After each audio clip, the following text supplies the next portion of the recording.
Oi pessoal, tudo bem com vocês? Sejam muito bem-vindos ao canal Miss Kimchi. Eu sou a Alice e hoje vamos comentar os 4 primeiros episódios de Se a Vida Te Der Tangerinas. Esse drama sul-coreano que estreou na Netflix na última sexta-feira tem uma história emocionante, com personagens épicos e uma história de amor que atravessa várias décadas. É um drama do gênero realismo e tem um elenco estelar. Nos papéis principais temos IU, de My Mister, Park Bo-gum, de Encontro, Moon So-ri, de Queen Maker e Park Hae-jun, de O Mundo dos Casados. Eu confesso a vocês que estou amando essa história. É uma narrativa assim mais pausada, mais natural, com vários flashbacks que ajuda a gente a entender e acompanhar a evolução emocional dos personagens. E apesar da história de amor dos protagonistas ser o centro da trama, ela também dá espaço para enfatizar o papel da mulher daquela sociedade e as expectativas que recaíam sobre elas. Uma das coisas que eu mais gostei desse drama é a visão realista com que ele retrata a vida das pessoas naquela época na ilha de Jeju, sem romantização, sem glamorização de nada. Outra coisa que me chamou bastante atenção foi a qualidade na produção, os cenários representando diferentes épocas e a fotografia incrível, né, da ilha de Jeju nos anos 60. Eu achei incrível, é um capricho, eu estou encantada com esse drama. Mas enfim, vamos comentar os episódios. Se você ainda não assistiu, peço que pause esse vídeo, vai lá, assiste, depois volta aqui com a gente para comentar as suas percepções. Vai ter bastante spoiler, então se você não gosta de spoiler, por favor, pausa o vídeo e depois volta aqui, tá bom? Bom, vamos começar com a cena que inicia o episódio 1. Que é aquela cena em que temos um grupo de idosos realizando uma atividade lá, ao som da música dos Beatles, a música Yesterday. Eu gostei muito da escolha dessa música para essa cena, porque a letra dessa música tem uma simbologia que conversa muito bem com a proposta da cena, com a proposta da atividade que está sendo aplicada com eles. Essa é uma letra que fala sobre arrependimento, sobre saudades de momentos simples e pequenas felicidades que a gente tem ao longo da vida. E quando a gente olha para o nosso presente, nem sempre o nosso presente é tão prazeroso. Às vezes o presente é muito difícil de lidar. Então eu achei essa música Yesterday, uma escolha perfeita para essa cena. E já me emocionou nos primeiros segundos desse episódio. Outra coisa que me chamou bastante atenção foi a relação da Ae-sun, a nossa protagonista, com o Won-sik, que o nosso segundo protagonista. Eles se conhecem desde criança, né? E ela, por bastante tempo, parecia se incomodar com a presença dele, né? E eu pensava que ela nem gostava muito dele. Mas depois eu entendi que, na verdade, ela se incomodava com o fato de ele presenciar vários momentos, digamos, infelizes da vida dela, né?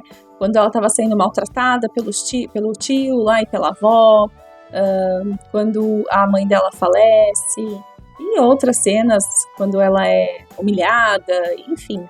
Ele sabe de tudo, né, da vida dela. Então, eu acho que era mais por isso que ela ficava incomodada e ela não se sentia tão à vontade com ele. E depois isso a gente sabe que vai ser uma coisa que fortalece a relação deles. Outro ponto que eu gostaria de comentar com vocês é sobre a Ae-sun morar com a família do pai.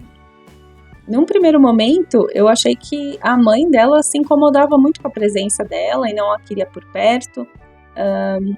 Fiquei pensando pelos motivos, né? Uma vez que o pai dela era falecido e a mãe já tinha uma segunda família, eu imaginei que talvez fosse um caso dela não querer mais contato com a menina, né? Ela fala, tem uma cena que ela diz: "Ai, essa menina é uma pedra no meu sapato". E aí eu até pensei, nossa, será que é um daqueles casos, né, que a gente vê muito acontecer nos dramas coreanos, quando um dos pais, né, o pai ou a mãe falece e o outro casa com uma nova pessoa e ela simplesmente não quer saber mais da outra criança, né? Então, num primeiro momento eu achei que pudesse ser alguma coisa assim, mas depois eu vi que eu estava bem errada. Na verdade, ela queria que a filha estudasse. Então, morando na casa da avó, ela estaria mais próxima da escola. A casa da avó, a família da avó paterna tinha mais condições de cuidar dela, só que a gente viu que não foi bem assim. E essa distância, aliada com o fato da mãe trabalhar bastante, né, segundo a Esun, dava mais atenção para o mar do que para ela, a menina cresceu um pouco ressentida com a mãe, né? Porque ela não tinha a atenção que ela queria e tal, até que finalmente a mãe a traz de volta para casa e elas conseguem aí se reconectar. E eu acho que essa relação aí entre mãe e filha reflete muito bem o sacrifício das gerações passadas, né? E digo que até hoje a gente tem muitos casos assim, né, que os pais tomam decisões dolorosas aí em nome do futuro dos filhos, para que eles possam ter um futuro melhor. Outro momento bem bacana desse episódio 1 foi a questão da eleição lá para representante ou presidente da sala na escola, que a Esun vence por número de votos, porém ela tem que se conformar com o vice, sendo vice, né? E ela reclama muito pra mãe e tal, a mãe dá um jeito de ir até a escola, né? Achei aquela cena muito bacana também, que ela mostrou uma inteligência, ela sabia que ali não era o mundo dela, então ela conseguiu se colocar de uma outra maneira, mostrou bastante inteligência emocional naquele momento, falando com o professor, né? E quando ela volta para casa, a Esun diz para ela: mãe, ser vice-presidente não é tão ruim assim, né? E eu achei muito legal esse momento, porque eu acredito que foi quando ela entendeu, a Esun entendeu o que estava acontecendo e que talvez algumas batalhas ela não pudesse lutar, né? Então, ela mostrou uma capacidade de ressignificar aquele momento, né? E ela ainda diz para a mãe: mãe, eu faço tudo que o presidente faz, só que a parte mais chata fica com ele, né? Então, olha que bacana, né? Quantas vezes a gente deixa de olhar para as coisas positivas quando algo negativo acontece. Um dos momentos mais marcantes para mim nesse episódio 1 foi quando a Gwan-hye, a mãe da Esun, diz para ela, que foi logo depois dessa cena da eleição, né, quando a menina se conforma em ser vice, e a Gwan-hye diz para ela que ela, mãe, era pobre, mas que a filha não tinha que ser. Essa cena diz tanta coisa. Para mim, ela, naquele momento, deu permissão para a filha dela quebrar padrões, para a filha dela buscar por novos caminhos, buscar pelo caminho da abundância. Isso é grandioso, porque a maioria das pessoas daquela sociedade jamais teriam a coragem, a ousadia de levar uma vida diferente da de seus pais, diferente da maioria das pessoas ao redor delas.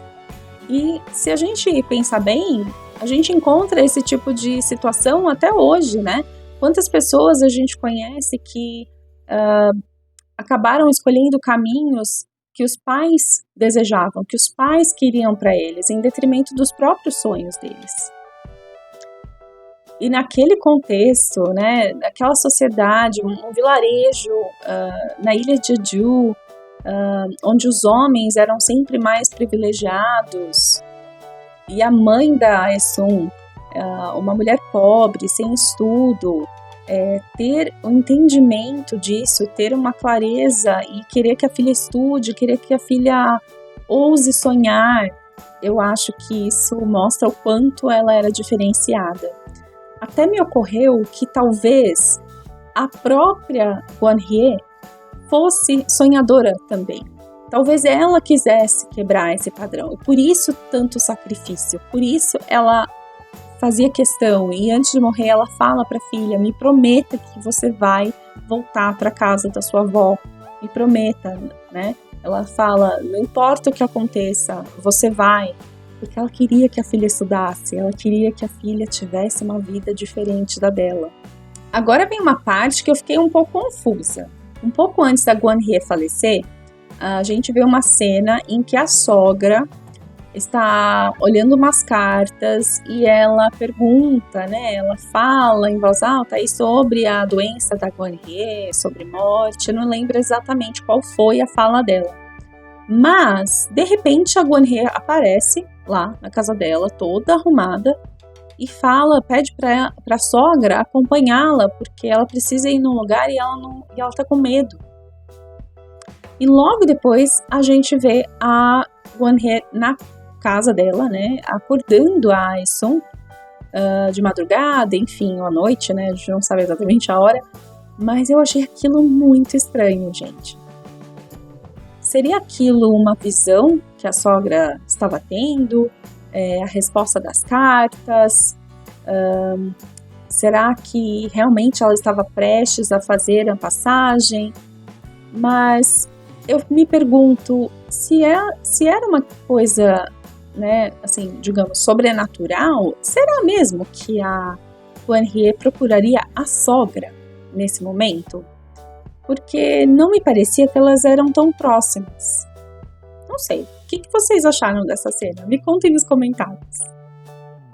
Outro momento que para mim foi um dos mais marcantes, acho na verdade foi um momento mais marcante desse episódio para mim, foi quando a Guan-hye chama a Ae-sung, né, de madrugada tal, ou à noite, enfim, e elas passam um tempo juntas ali, um tempo de qualidade. A menina come abalone, que é uma coisa que a mãe pegava para vender, ela nunca, né, comia, e a mãe dá muita atenção para ela, canta uma canção de niná para ela. Ali elas têm um momento que a Ae-sung era tudo que ela queria, né? Um pouco da atenção da mãe. Eu achei muito legal essa cena, muito emocionante, porque eu sinto que a Guan-hye sabia que ela não resistiria muito tempo e talvez ela não quisesse ir embora com arrependimentos, né, deixando algo para trás, e ela também sabia que aquela memória, né, seria muito valiosa para a filha dela. Então eu fiquei muito, muito, muito contente por isso, por ela ter proporcionado isso para ela própria e para a filha. E foi um dos momentos mais marcantes desse episódio pra mim. Aí depois a gente tem uma passagem de tempo e vê já no finalzinho o Guan-shi e a Ae-sung numa feira, né? Vendendo umas verduras lá, umas coisinhas. E na verdade era o Guan-shi vendendo, né? E a Ae-sung tava lá com o livro dela. Num primeiro momento eu pensei, nossa, mas que folgada, né? Mas, na verdade, tem um motivo aquilo, né? Depois, com os episódios, a gente vai entendendo. Ele estava fazendo aquilo para ajudá-la a chegar mais perto do objetivo dela. E ele, desde pequeno, ele fazia de tudo para ajudá-la, né?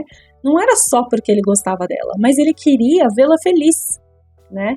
Então, ele fazia de tudo que pudesse ajudá-la, né, do jeito dele, com as possibilidades dele, ele fazia para poder ajudá-la a alcançar os sonhos dela, né. Uma cena também que agora eu me lembrei que foi bem legal, quando as Hanyo, aquelas mergulhadoras, né, que pegam algas no mar e tal, brincam com ele e perguntam para a Ae-sung, o que você vai ser quando você crescer? E ela fala, eu vou ser presidente, né, presidente do país. E perguntam para o Guan-shi o que ele queria ser. E ele fala, o primeiro cavalheiro, que é o esposo da presidente. Episódio 2 teve vários momentos marcantes e momentos importantes para essa história, né? O primeiro beijo do casal, que foi uma cena cômica, né? Mas também muito tocante, né? Foi naquele campo de flores de canola, porque aquele campo tem ele tem uma simbologia ali para eles, né? E representa algo importante ali. Ela até fala em um dado momento que foi a melhor primavera dela, né?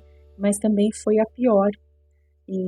Porque aqui naquele campo, foi quando eles se renderam ao amor, ao primeiro amor, né? O amor puro.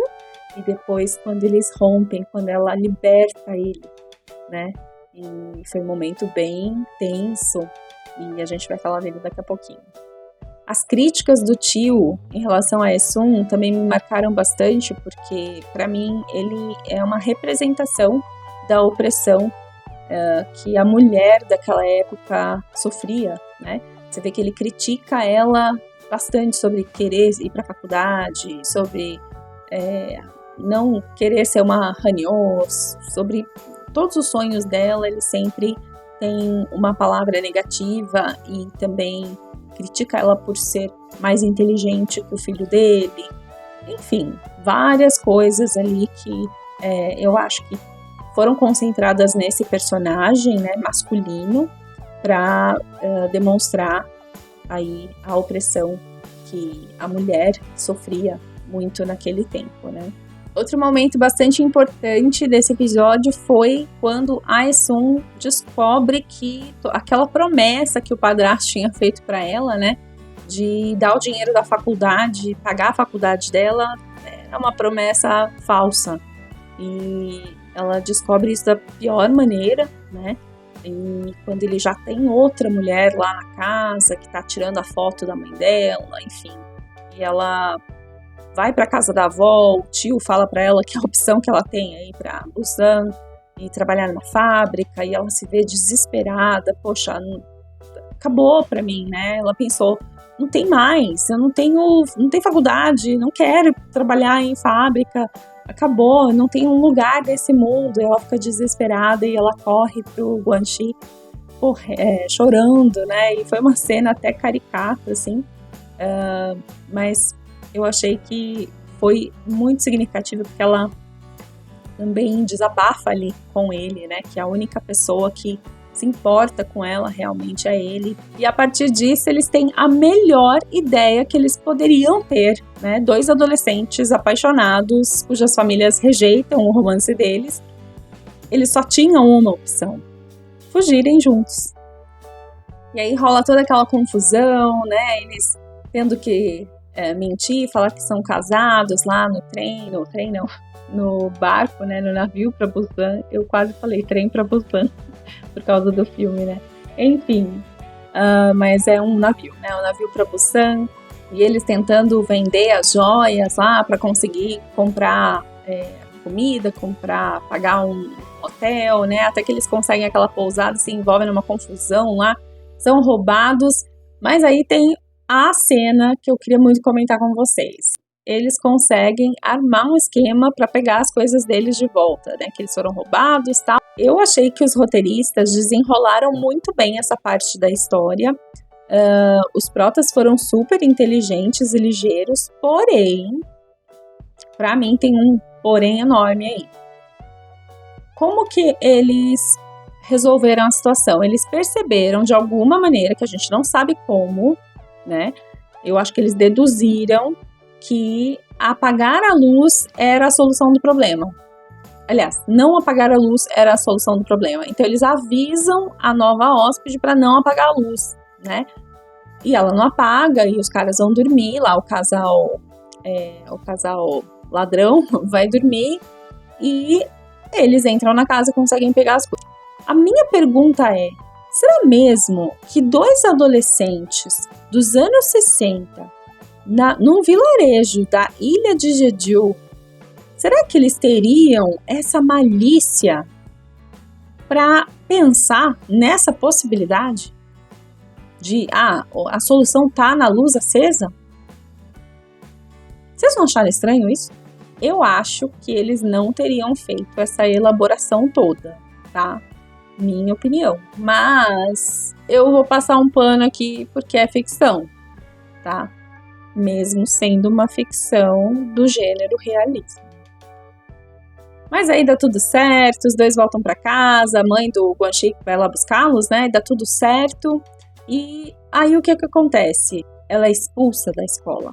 Por quê? Ela fugiu com o namoradinho dela. E aí a gente tem uma das cenas mais tristes, acho que é a mais triste pra mim, quando a Aesun joga os livros dela numa fogueira, ela queima os livros, e ali ela mostra a sua resignação. Ela entendeu que acabou, não tem mais. Isso é muito triste. Ela ali estava queimando os sonhos dela. Imaginem, uma mulher com estudo naquela região, já era difícil conseguir ir para uma faculdade, era difícil conseguir, né, ter uma vida muito diferente daquilo. Imagina sem estudo. Ela estava condenada, ela sabia disso. E ao mesmo tempo que ela foi expulsa, o Guanxi, que é a segunda parte da fuga, né, que também estava presente, porque ela não fugiu sozinha, ela fugiu com ele. Ele só levou uma suspensão e uma bronca do pai. Só isso. E aí a solução que a nossa prota arranjou foi um noivo. Uma pessoa apareceu nessa vida dela que aceitou casar com ela e que aceitou pagar a faculdade para ela em troca dela cuidar dos filhos dele. Gente, de onde surgiu esse homem? Eu não entendi. Será que eu mosquei nessa hora? Porque honestamente, eu não entendi de onde esse homem apareceu. No campo de flores de canola, o Guanxi pede ela em casamento, né? Entrega um anel para ela. Tudo isso na tentativa de salvá-la daquele homem, né? E também porque, convenhamos, a Aesun era cheia de sonhos, né? Ela queria ser presidente, ela queria ser uma poetisa, mas pro Guanxi, ela era o sonho. Por isso que ele fazia tudo por ela, né? E naquele momento, quando ele entrega o anel e fala que ele pode cuidar dela, e ela primeiro, né, joga, na verdade eu não sei se foi isso que ela fez primeiro, mas em algum momento ela joga o anel lá no campo de flores, e ela fala que ela passou a vida toda com vergonha, né? Ela estava se referindo ao quanto ele sabia sobre a vida dela, sobre todas as humilhações que ela passou. E ela fala que se ela casar com ele, ela vai continuar sendo humilhada, o que se confirma, porque agora a gente já sabe, né, que eles se casam e ela realmente passa por muitas situações humilhantes lá na família dele. E era por isso que ela não queria casar com ele, né? E aí ela fala que pede para ele deixá-la ir, né, para ela conseguir mudar aquele destino do qual ele sentia tanta pena.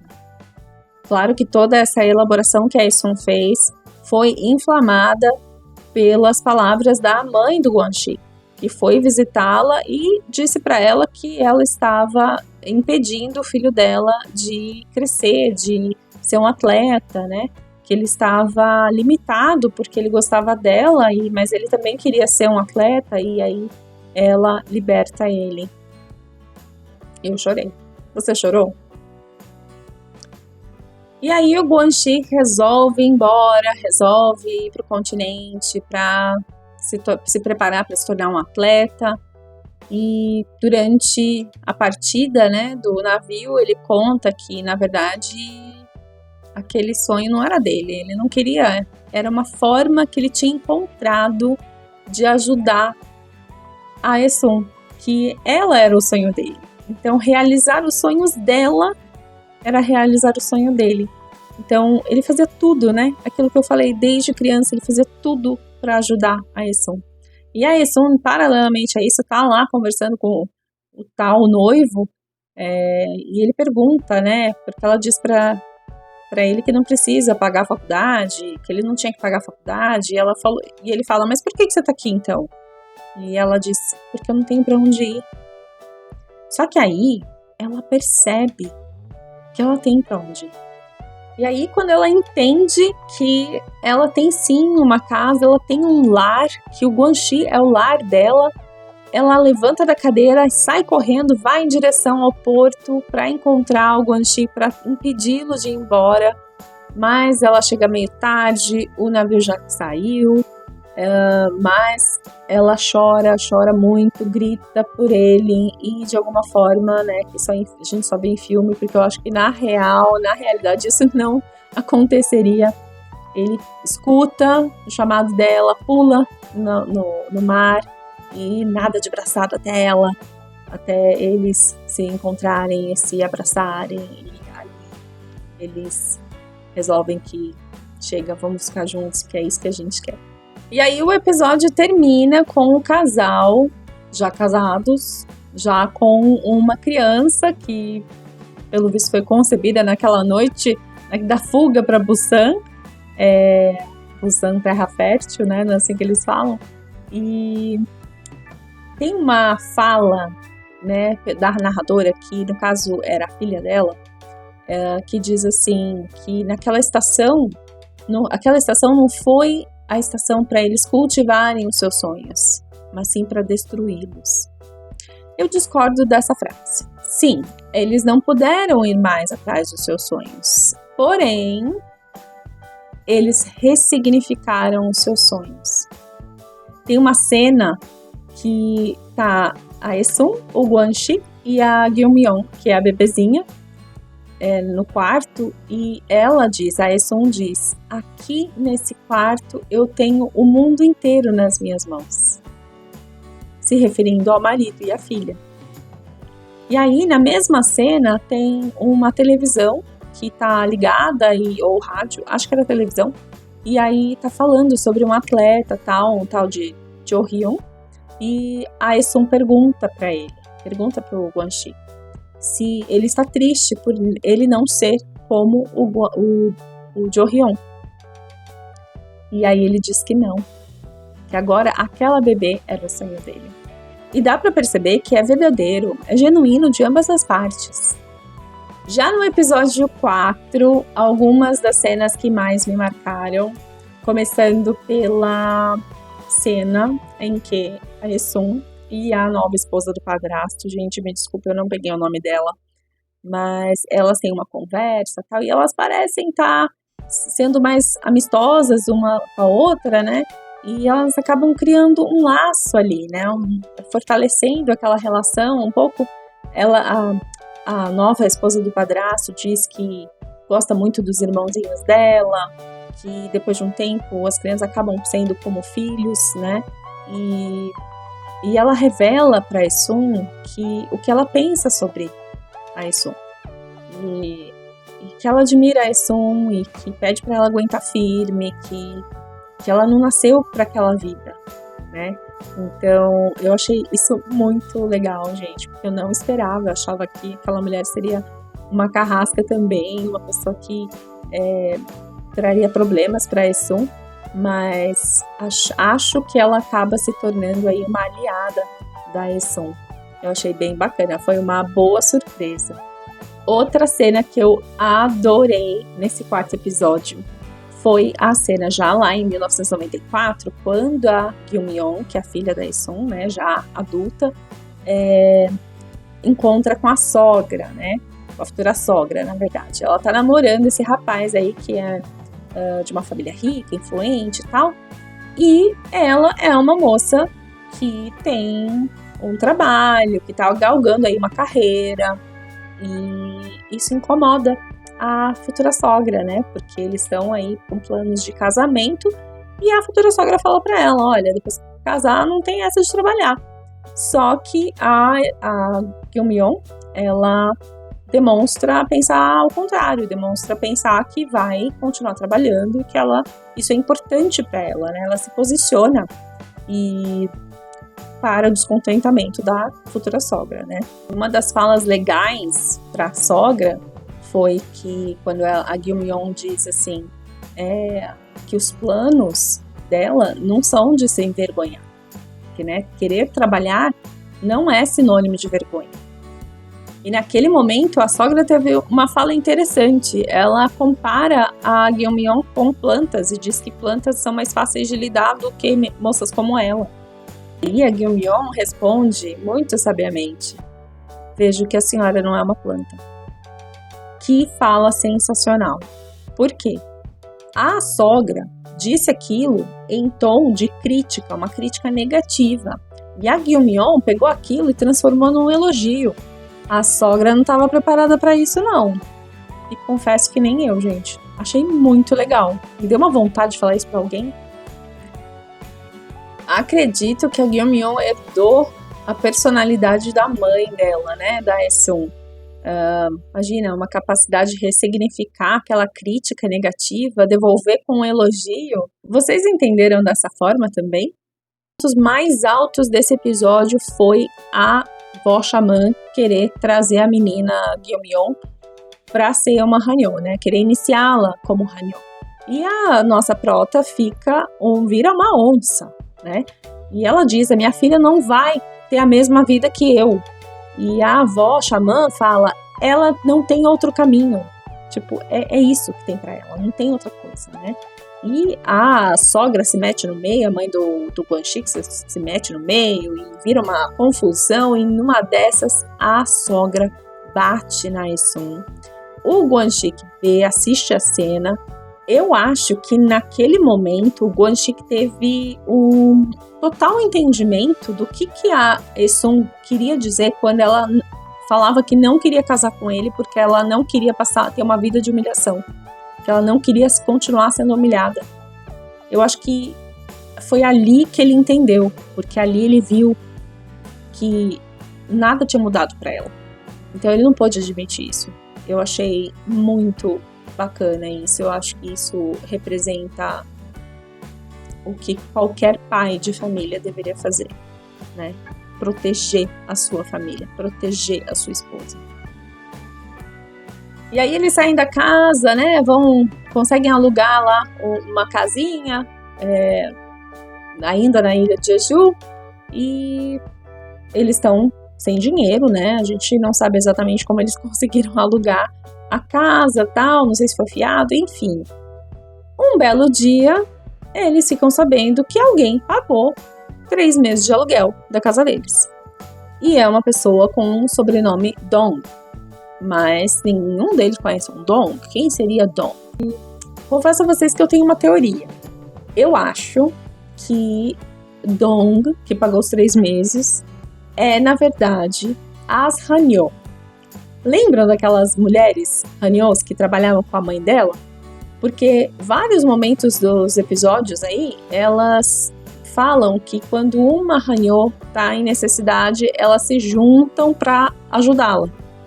E antes da morte da Guan-hye, que é a mãe da Haesung, antes da morte, as Hanyo, elas prometem para a mãe dela que vão cuidar dela e dos filhos. Então, eu acho que foram as Hanyo. E aí a gente tem um salto pro futuro, né? Nos anos 90, o casal já mais adulto aí, e eles estão caminhando juntos, e aí eles acabam conversando sobre morte e tal, e ele fala que ela vai primeiro e depois ele vai, e ela pergunta assim: ué, mas por que você quer uma nova esposa, Você quer uma nova esposa? E ele responde: ninguém te substituiria. Que lindo, gente! Ai, que história, né? Eu estou encantada com esse drama. Eu mal posso esperar para ver os próximos episódios. Eu acho que esse drama tem tudo para ser o drama do ano. Os próximos, né, que vierem aí, a régua tá lá em cima. Tá lá em cima. Se você gostou desse vídeo, deixa o seu like, compartilha. Considere se inscrever no canal pra gente bater mais papo sobre esse drama e outros dramas aí. E se você ficou até o final, por favor, coloca no comentário o #Tangerina, só pra saber que você ficou até o final, tá bom? Um beijo e até o próximo vídeo.